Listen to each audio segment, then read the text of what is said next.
We're here today to speak with one of our contributors to our new book, How to Heal Our Divides.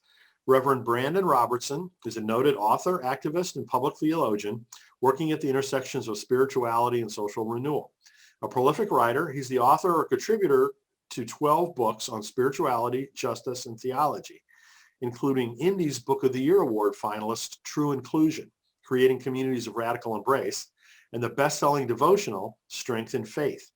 He writes regularly for Pathos and has bylines in Time Magazine, San Diego Union Tribune, the Huffington Post, NBC, and the Washington Post.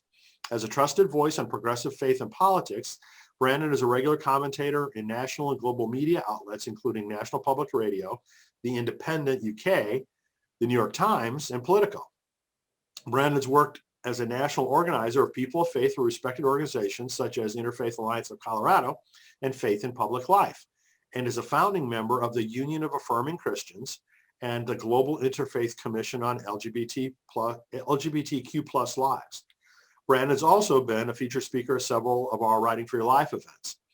Brandan received his Bachelor of Arts in Pastoral Ministry and Theology from Moody Bible Institute, his Master's in Theological Studies from Iliff School of Theology, and is completing a Master's in Political Science at Eastern Illinois University. He currently resides in Washington, D.C. So Brandan, it's so great to have you participating in this project. It's always good to be involved in anything that you're up to, and this one's particularly compelling and I think really important for the moment that we're in. I think it's just going to be really interesting to see how this all plays out, but I agree with you. I mean, the timing of this and the need for this is pretty clear. So I kind of gave a quick overview of the many things that you've already accomplished at a relatively young age, but maybe you could kind of give us a little bit more flavor of how you got to where we are today. Yeah, I mean, I think the long story short is I've been called to be a pastor since I was a young boy. I grew up here in Maryland in a conservative Christian context, felt called to be a pastor around the age of 12. And from 12 years old to today, 28, I've been pursuing that calling and living into that calling in different ways.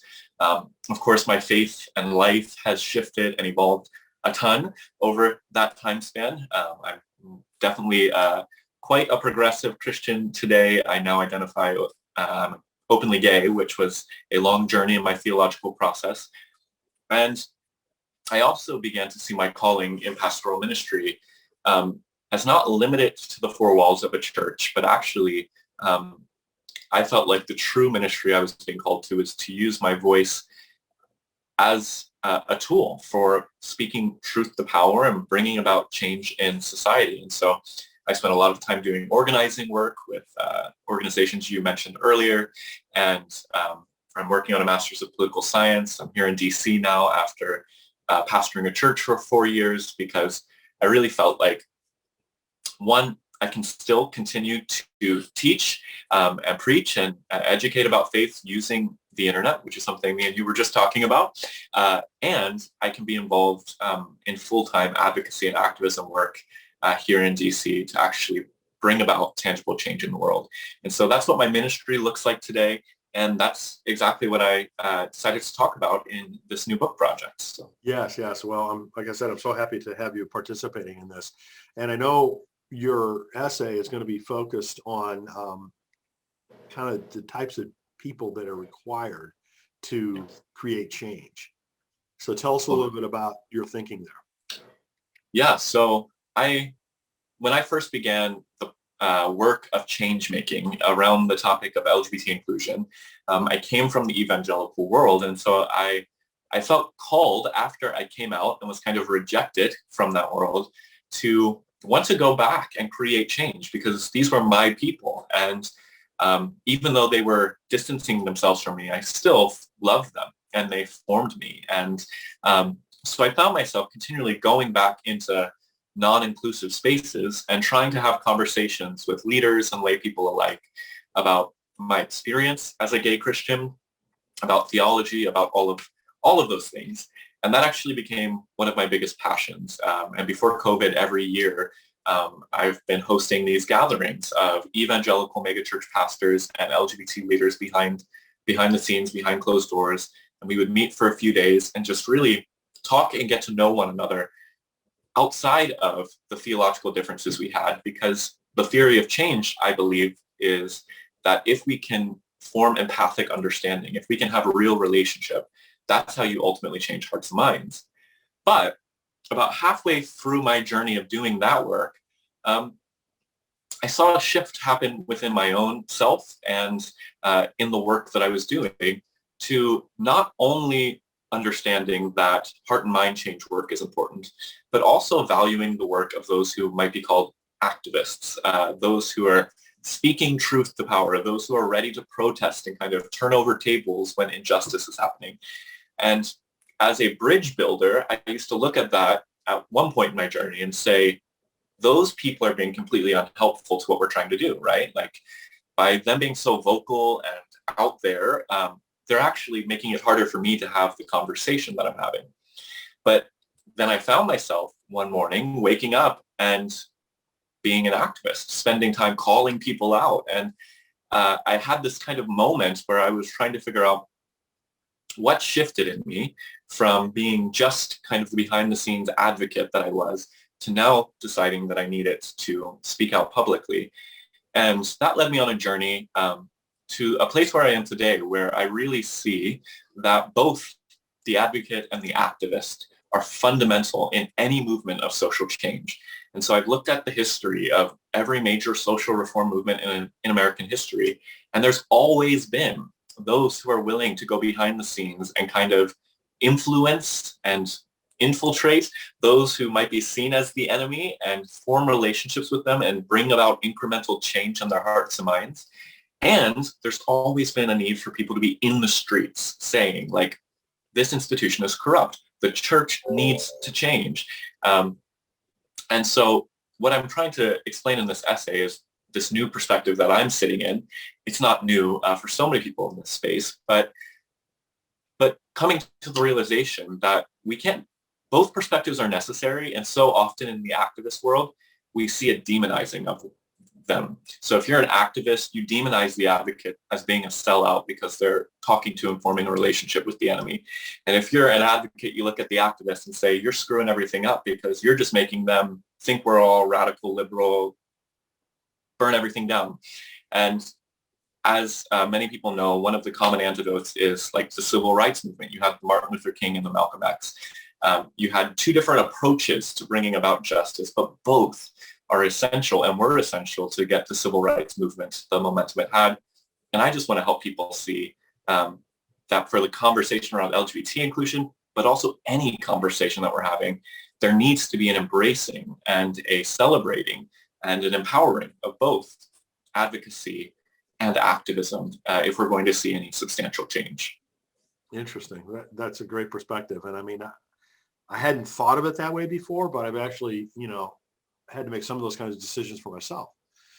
Which of those camps, so to speak, do I want to play in? What I want to be, what I want to do. And so I'm sure, you've had the same experience, it sounds like. Yeah. And it feels like that most people in my experience are inclined towards one or the other. Like, we have giftings. My disposition, I am a advocate at my core. I love, later today, I'm going to have a drink with a very, very, very, very conservative theologian here in DC. My friends in the LGBT community would be like, why in the world are you doing that? Well, I'm wired and gifted to be able to sit with him and not be triggered and harmed and upset by the things that I know are inevitably going to be said. But I don't think that's everyone's calling, right? There are some, we need people who are willing to stand outside and say, no, that theology is dangerous and it needs to change. And so I think there's a matter of like temperament and gifting and calling in deciding which path you engage in. And I think, as with most things in the Jesus way, God is probably calling each of us to also cross the divide and try to engage the other way. And that's literally how I begin the article. It's about the middle path being always the path of wisdom. It's always where the truth is found. It's when we can get into that in-between middle lane where we're stretched and we grow and we're challenged. That's what I think we're being called to do. Well, one of the ways this has played out for me is when I started this project, How to Heal Our Divides. And there was part of me that just said, I just want to write off a whole segment of this population because I don't think they're ever going to get it. Yeah.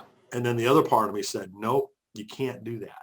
I mean, we have to try, right? I mean, we Yeah. have to try to communicate across these divides and do the healing, as tough as that is, right? So even just, internal to myself, I have this struggle that you're Yeah. alluding to of, which way to view things.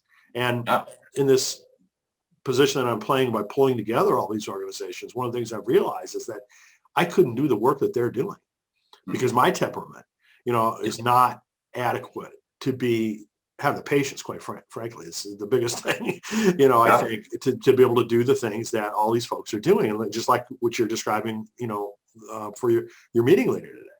You've got the patience, you've got the temperament to be able to have those kinds of conversations. And, thank God for that. I mean, thank God there are a lot of folks like you that we talk about in this book that are able to do that. But, all of us are not gifted that way.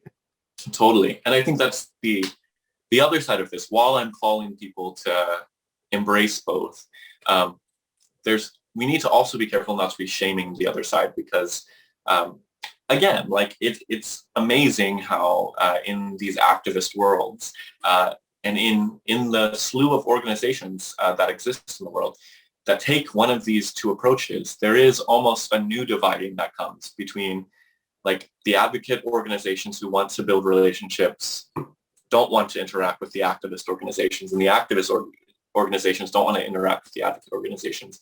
I just think in this moment of intense polarization in our country and in the world, we're not just seeing black and white dividing between conservatives and liberals. We're seeing liberals and liberals divide against each other, and conservatives and Christian, like these micro divisions that are happening.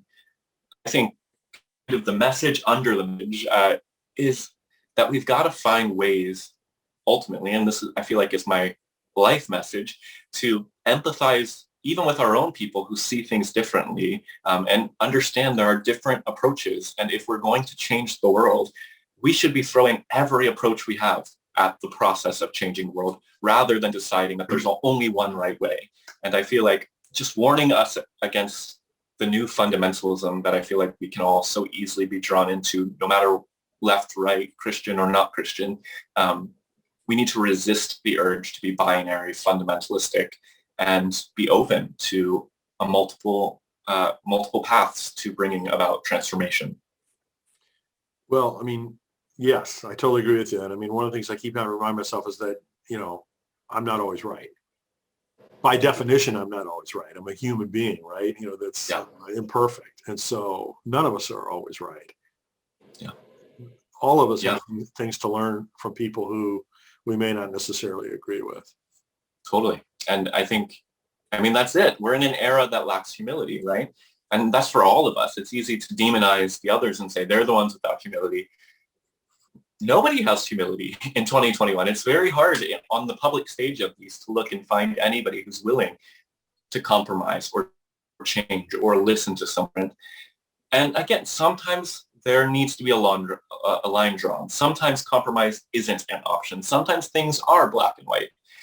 But in the vast majority of cases, I think if we could learn, instead of just automatically demonizing someone because they see the world differently, we do our best in whatever little way we can to listen, to think to ourselves in their posture and their shoes and understand a little bit about, get to the perspective that they have. Why do they believe the things that they do? And even if we never end up agreeing with them, at least we've humanized the issue, and it's not just an ideology that we're fighting against, but it's a real person that we're relating to. And it reminds me, last thing I'll say, because I can get preachy on this, is Ephesians chapter 6 in the Bible. Paul writes, we wrestle not against flesh and blood, but against powers and principalities. And the way I've always interpreted that is we wrestle not against human beings, but ideologies. We can critique ideologies, we can critique disembodied opinions, but at the end of the day, we need to remember that the person on the other side is not what we're against. We're not attacking the human being. We're attacking maybe the bad thing they believe or the bad value they hold. And I think, again, that's where the activist and advocate approach comes together, is it's the realizing that we're engaging with humans here. And that needs to temper how we understand how we disagree well. Absolutely. Well, Brandon, again, I really appreciate you being a part of this project, and we'll have to see where it takes us beyond just this first book. But best of luck in all of your upcoming endeavors, and thanks again for participating in this. Thank you so much. It's such an honor to be a part of it. So.